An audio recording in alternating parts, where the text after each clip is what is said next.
So today we are here on campus at Greensboro College with head coach and assistant AD Heather Macy, and she's going to talk to us about her latest book that's coming out. Coach, what's the name of the book? Believe, Live, and Think, 2 Feet In is the name of the book. I've actually got it here live on Amazon. Started, I think, yesterday. Fantastic. And we're going to actually tag that link in the video description.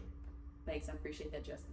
Absolutely. So just tell us, what inspired you for this book? Why did you write this book? How does it apply to coaches who are going into their season? So this is year 22 for me as a college head coach. Okay. And uniquely, I have coached at every single level. So I have been a junior college head coach all the way to a Division I head coach.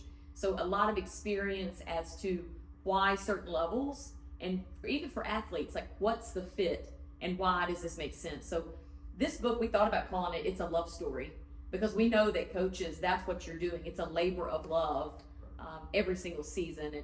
And my belief is why coaching is so addictive is because you want to duplicate that last time that you won that championship. That last season was so special with all the kids. So what I'm talking about in this book, and if you see the front cover, it's got like the roundabout on it. Right. And so the majority of the time, I feel like that coaches, we set all these goals, and it's kind of like a stop sign. And we learned that during COVID, is we would go 14-day quarantine, we're at 0. And then all of a sudden you're out of quarantine and you're 100 miles an hour again. I felt kind of out of whack. I never knew that I felt out of whack because I was always going 100 miles an hour. So it wasn't until we pulled that thing back.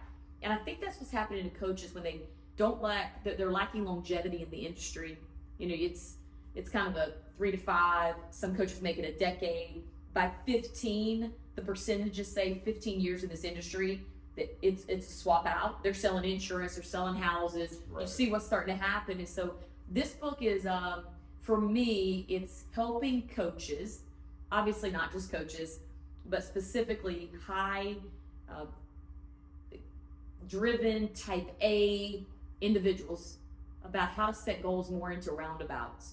So roundabouts are your yielding and accelerating during seasons of life, and way less, here's the stop sign. I get sick of that at the end of every season. I don't know about you, but literally the last game's over. Within like 48 hours, my body's achy. It's just drained. Yeah, it's just over with. And so I've learned that if you want longevity in anything that you're doing, and how do you have sustainability, that in my mind, the EQ is the secret sauce to that. And then learning how to set goals and live your life in an accelerating and a yielding mindset. I love that. And, with, your goals that you set and being able to progress through your season, is this something that, you talk about as a staff, or do you talk about this with your players, or it's pretty much everybody's all in on the same concept? So in my leadership style within our basketball team, and also I work with one-on-one with coaches and, elite performers. So I work with CEOs and I work with people outside the athletic industry, and I also work with professional athletes. The number one thing is setting it all internally. Everything first starts with me. Once I have these things established, then the step that I take is now I go to our staff. So I've got these traits and these habits established. Right. Then I institute it to the staff. Then now you've got the adults on board. And now we're doing positive routines and positive goal setting. Then we move it over to the athletes. Okay. And so it's a kind of a trickle down method. And I think the players, when they see how your habits match your words, the respect level shifts and changes, and they go, what are you doing? Because I want to do the same thing.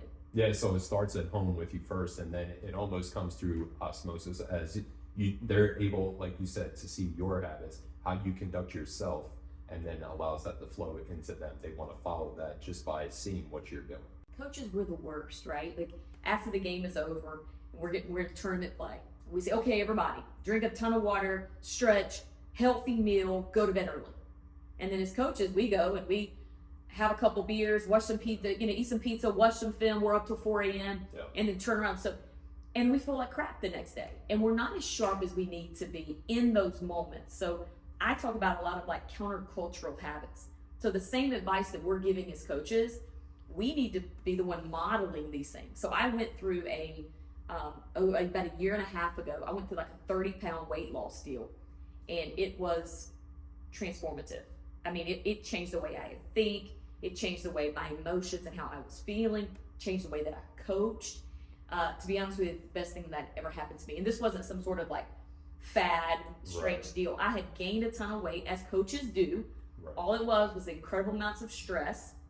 Had all this stress, all this weight gain, and I decided at my age, don't ask, that we've got to fix it now, Heather. If you don't fix it now, it's going to get worse. So I had a team of coaches around me. I believe that everybody needs a coach. And so from acupuncturist to therapist to trainer to had it all around me. And it was a holistic process that I went through. And it was a total game changer. I think our players started seeing that. My energy level in practice was better. And then the season was over. I've had multiple times end of the year, I'm counting how many games there are left. Right. I'm like, I'm not going to be able to make it 6 more games. Like, how many more games? This season, I was like, let's keep going. Let's keep going, because I felt better. So I would say that young coaches, but also older, more experienced coaches, if you'll start developing these positive habits, it will increase your longevity in the coaching industry. So when you talk about those habits, and I think that's everything, right? Behavior change, really being able to take a look within and kind of look at it, because your athletes do notice it when you come in. As much as a lot of people like to think they have a good poker face, when you come into practice, instead of clapping or joking around with somebody, maybe you just kind of walk in like, all right, let's get on the line and stretch, instead of having those authentic conversations with them. I think athletes are, a great teller of where you are mentally and emotionally. They can feel that out.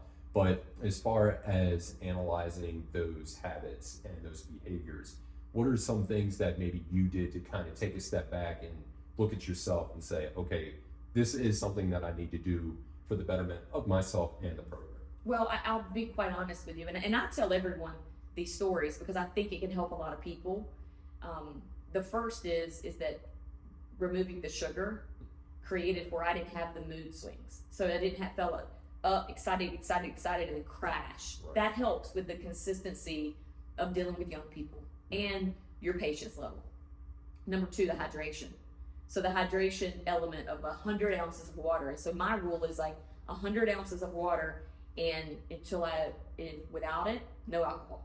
Okay. So if I'm going to have a cocktail at dinner or a glass of wine when I get home, not prior to 100 ounces of water. So how badly do you want it, right? And you may end up not drinking it all because you're so full. Right. And then the other element of this is this stick that I carry around everywhere. Yeah, tell us about that. Everybody thinks it's so wild. I call it a temperature stick. Okay. So I see the stick this direction. And that is the ability to understand how you emotionally are feeling. So emotions are so complicated. I'm not a therapist. I don't play one on TV. I don't want to be a therapist. But I do want to simplify my emotions. And I think 18 to 22-year-old college athletes, we really need to simplify their emotions. So if they're angry and mad and frustrated and all these kinds of things, they talk about they're red. And if they're happy and they're glad and they feel wonderful, they talk that they're green. That's in the zone. Justin, the beautiful thing about what I do is this is called capacity. Okay. And this is this gold area. And what I learned is that I was operating while being, 12 of my 22 years has been at the Division I level. I was operating below my capacity for 12 of 22 years. And I didn't even know I was operating below capacity. So if I can correlate that to a player, when you feel like that player never really reached their potential, they were unwilling to cut out the nightlife, or they were unwilling to come and get extra shots. But we all know as coaches, players who never reach capacity, or maybe the word is potential. With a player. Right. So, but we use the word capacity here.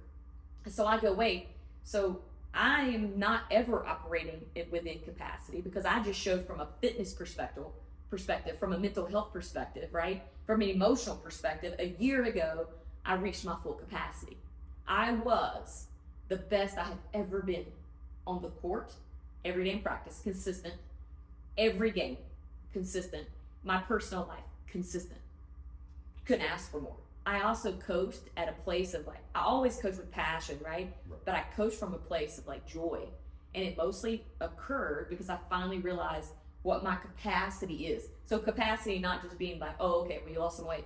The capacity was how the food and the hydration and the sleep all impacts performance. Yeah, I love that. And I think that, both as just being in this field, whether you're an athlete, a coach, a trainer, whatever your role is in this field, I think we all do a great job of pushing through, right? You ask somebody, can you do this? Yeah, sure, I can do that. Knowing that I already have 5 other things that I need to do that are my priorities, I still throw that one more thing on there. And I think that's when the season rolls around and we're getting into March, and it's the season over yet. I love what I do, but is the season over yet? I need a breath. Yeah. So I think that's great that you're able to realize and recognize what your capacity is, because I would imagine that once you have clarity of what your capacity is, that will give you better clarity of whether or not you should say no in a situation. Well, I'll tell you this too. If you think of it like a lot of women, we're selfless, right? So we're taking care of our families. Like everybody is served before we are taking care of ourselves. So it's countercultural in that way. Women especially, we've got to understand how important this is, because if our tank is empty and then we're feeding into everyone else. So here's where I think of every morning when I get out of bed and I really don't feel like getting on the Peloton, Right. and I really, really don't want to have another protein shake, because I'm just about at that point where I'm like, oh, I just don't want any more. Right. Is I think like our 4 seniors right now, Mm-hmm. they've got 25 games, all that's guaranteed for the rest of their career, and I cannot let them down. And so if I'm not at my full capacity, then I'm going to let those 4 seniors down. 3 of them, which I have coached for 3 seasons. So it's really important to me that I'm not going to let those guys down. And so I think when we stop making it about ourselves, in the book I talk about dying to your own ego. Okay. And I think every day I have to die to my own ego and lead with humility. Brian Bender gave me the acronym PhD, passion, humility, and discipline. And that's how I want to come in every single day with the highest academic degree on an academic campus and live my life, passion, humility, and discipline. I love that. And I love the fact that you talk about that sense of urgency as well, because I do believe that time is our most valuable asset. As soon as we use it, there's no return policy. Mm-hmm. If I use that time, I can't get it back, right? And even just talking about, your Peloton, knowing and having that discipline that, I don't feel like doing this, but I'm going to benefit from this, mm-hmm. right? And it's one of those things where you talked about it as well when you went through that, that transformative period where you lost that 30 pounds. It wasn't so much, I know that was a huge health benefit, right? But it was more about you just becoming stronger and a more well-rounded and better person. And now you feel that when you go out onto the court. Yeah, and if you don't ever know different, you don't know that you could feel that way. Right. I think that's what is the biggest eye opener for me, is I go, gosh, I realize how crappy I have been feeling because I have been feeling that way for so long. So not until the change occurred did I go, this is how I want to feel every single day. And then it's worth some of the sacrifices that we may make. I prioritize sleep. I prioritize rest. I understand that that's where recovery happens. And then when I'm able to talk to the players about it, I go, this is how I do it. Because they say, I have a hard time falling asleep, or I wake up in the middle of the night, and then just giving them tools and techniques.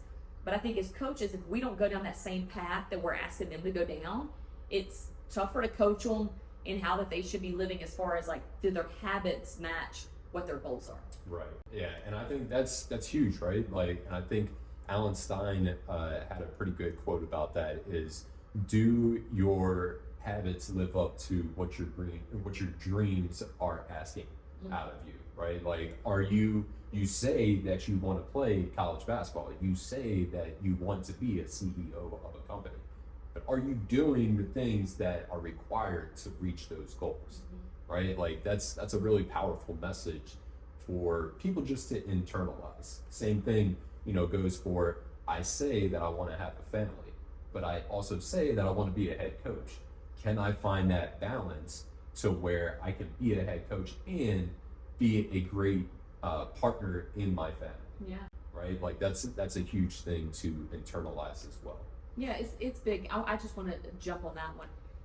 I had an athletic director say this to me one time, when my singular focus was the basketball team, was the career, that was my only thing that I was centered on. And he said this to me, and at the time he said it, I really couldn't understand it or take the adjustments, but now I do understand it. So I'm going to give him the same advice he gave me. Love things that will love you back. And things that won't love you back are that school, that mascot, right? That city. What's going to love you back are the people that sit in the locker room, and the people who sit in the classroom, or the people who sit into your home. Love the people. Love things that can actually love you back. So I'm not watching one more game film to prep for a game. And I was notorious for over preparing. I'm not going to do that. I would much rather make a recruiting call because I'm going to make sure that I've got the right people, because that's the lasting. What we do, that's what lasts. Yeah, absolutely. And I guess my follow-up question to that, and I think this would be extremely beneficial, is how do you find that balance, right? Like you've done the job of, taking your own temperature, figuring out kind of where you are with things, where your capacity is and whatnot. But what helps you find the balance between being at work and being Heather Macy off the court away from basketball? Yeah. Well, first I would say that it's not balanced, right? There's got to be ways that you can blend a couple of things together. But I'm also relentless with distractions. Relentless with them. What do I mean by that? It's the negativity that all of a sudden a player's going to quit, a parent's upset about playing time, a loss. In the old days, I would spend so much time and mental energy on the negative stuff that by the time I got home, I would be so drained, I had nothing more to give. So now I'm just absolutely relentless with distractions. We have a mental rule inside of our program. Issues and distractions, issues and dramas are simply a distraction from the goal. Issues and dramas are simply a distraction from the goal. I have a 10-minute rule on it. So you come in with those things. We have 10 minutes. Ready? Go. Because what I can't do is have an empty tank. The second thing that I have adjusted is I've learned that the more movement I have, the more energy I produce. Right? So old way would be I need to take an hour nap to be able to recharge for a dinner date. Right. Now what I have learned is what I need is an hour walk, or I need to jump on the Peloton for 20 minutes, because energy is going to breed more energy for me. So if coaches, if they don't believe it, right before practice, you've had an exhausting day, go jump on the elliptical or the treadmill at your school and then go into the practice and feel how great you feel when you felt exhausted leading up to that. So those are just two ways that I think balance both ways. And then also stop trying to compartmentalize it. I was terrible about this is coach time, right? This is Coach Macy time. This is Heather time, right? And then all my girlfriends call me Mace. It's just hang out, let's have a good time. So I don't do that anymore. I go simply, there's one of me, there's one brain. And I don't attempt to be someone at practice that I'm not at home and that I'm not hanging out. It's kind of I think we all get to an age where we go, hey, this is who I am. You like me, great. You don't, cool, good, best of luck, great. So I think I'm at that point now, but I'm in a really, really happy contentment is what I talk about in the book. How do you go and you find contentment? I think the number one way is that you've got to recognize that you have to get your eyes off yourself, and it can't be about you every second. And you have to understand, what does that person need from me? And you can't keep score. What about that? So that's what that person needs from me. Okay, well, they're not giving back. They're not, this isn't, the score's not 25-25. Right? For me, especially with players, I'm always triple giving them. So, I'm scoring 75, there's 25. Right? That's where it is. And I attempt not to keep score. And I think those of us, we're all competitive, right? All of us coaches are competitive. When you get competitive at home and you start keeping track at home, and for you, you're my wife, she never makes dinner. She never goes and buys me that. And so you start keeping score. I did that for you. Why didn't you do that for me? Right. Boy, that's not a happy way to live. Yeah, I would be drastically in debt if I was keeping score. My wife does a great job at home with the meals that she cooks. That's good answer. Good answer. She crushes it. She crushes it. But no, I love that. So, outside of the coaching industry, right? Obviously, coaches should, purchase your book. Athletes should purchase your book. I think, athletes being able to invest themselves in leadership ideas and roles, and, I think that can help them benefit drastically. But, let's say you're not even in the coaching industry. How can this apply to you?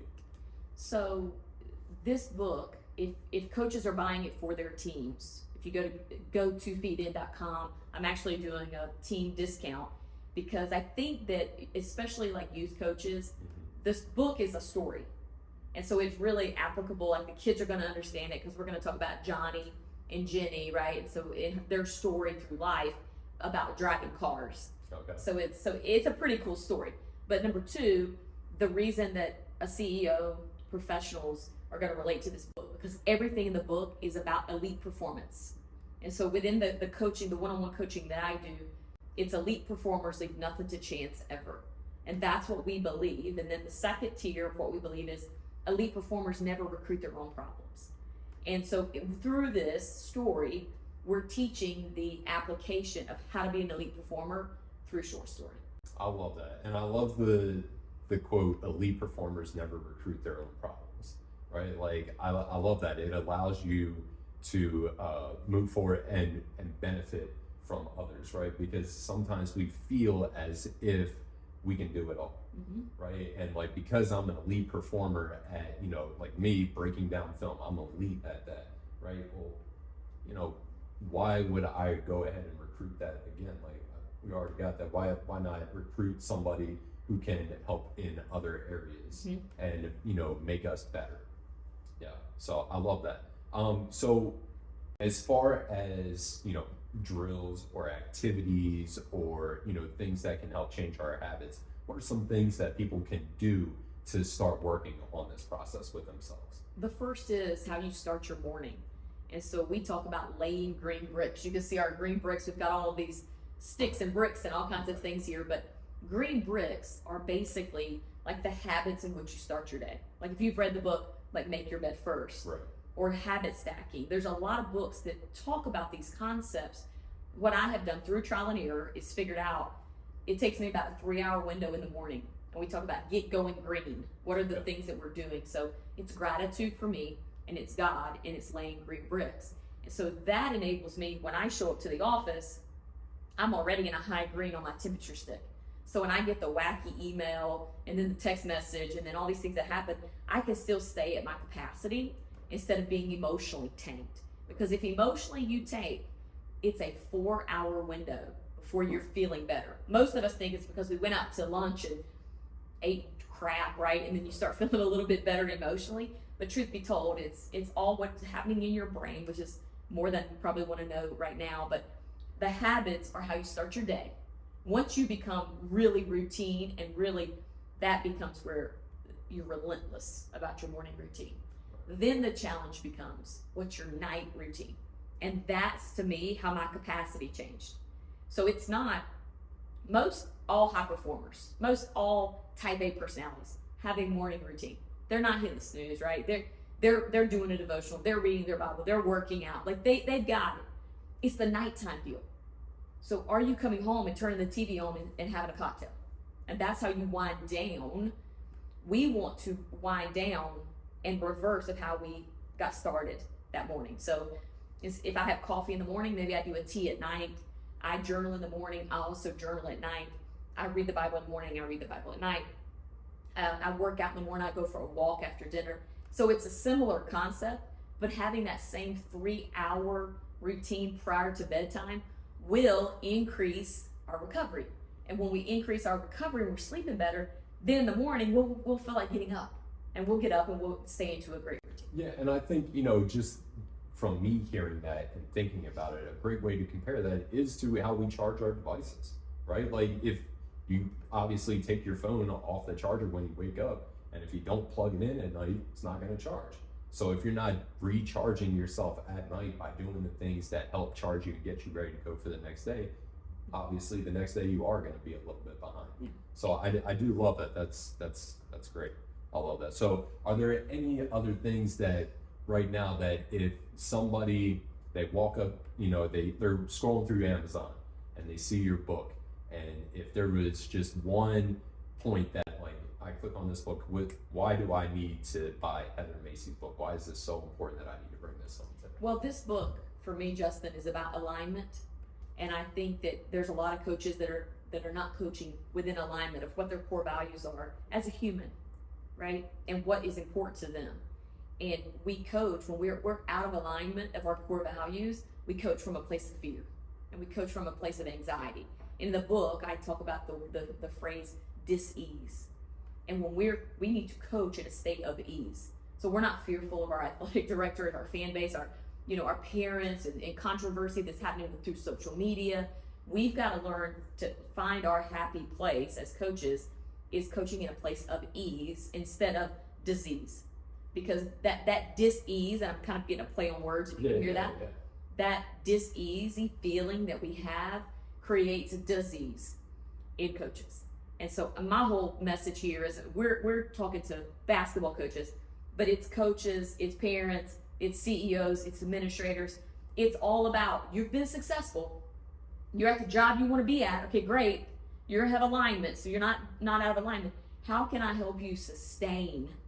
Because that's some of the deal. Some people work like crazy to get the job that they really, really want, then they don't have any techniques or anything in their toolbox to help them sustain the job that they've been working their tails off for a decade to get. Yeah, you talk about Peloton, and Alex Toussaint was one of the guys that I was listening to one time. He was talking about climbing mountains, and a lot of people think, I have to work really hard. I climbed up on this mountain, now I got to go back down, but climb on top of mountains in order to see where we're going and see the things that we accomplished. Yeah, and I would just say this too. We all need to take that break when we get to the top of the mountain. Yeah. Because there's a thing about being reflective.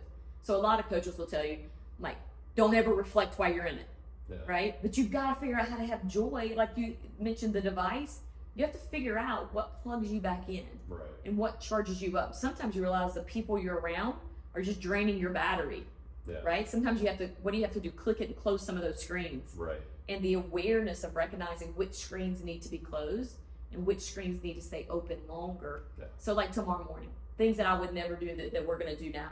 Tomorrow morning, we'll practice early in the morning. And I'll grab the doodles, got a couple of my best friends, and we're going to go and we're going to hike to the top of Stone Mountain, right? Yeah. And we're going to go out there, we're going to have a great time. And that's going to be kind of me being in nature for, what did that take, an hour and a half maybe, right? Yeah. We'll do a little picnic and things. But here's what I'm telling you. Now, Justin, I'm the most intense coach you're going to be around on the women's side when you go and watch the practice. But I'm going to tell you, that's my deep breath, because that's it for 5 months. Yeah. And for 5 months, I'm going to be inside this roundabout in an accelerating position. So I'm going to go enjoy that for about an hour and a half tomorrow and just, again, charge my batteries up a little bit for this 5-month stretch.